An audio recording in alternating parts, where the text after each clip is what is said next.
Good afternoon. My name is Tom Brinsonoff, Certified Master Mechanic out of Reading, Pennsylvania. And today we're going to talk about what's the problem if you have water in your oil. Now, unfortunately, that's not something you really ever want to come across. It's usually a lot of major internal engine problems, but there's an easy way to check. I mean, you pull your dipstick out here. If it looks like it's a chocolate milkshake, that's usually not a good sign. Usually the causes of that, there's a few causes of it. One might be a cracked block. The other might be a blown head gasket.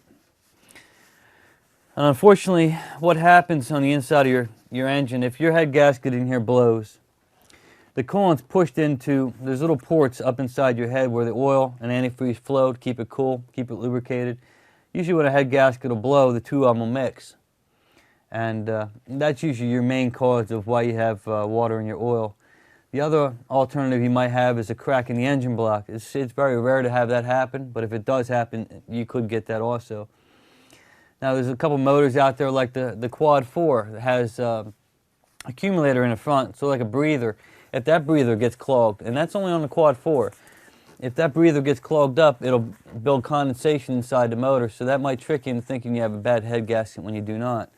The easiest way to either tell, you're going to have to take your vehicle to a garage and have them take a look at it, tell you what your problem, whether it's a head gasket, cracked block, or whatnot. But unfortunately, those are about the only two things that you'll come across that will give you water in your oil.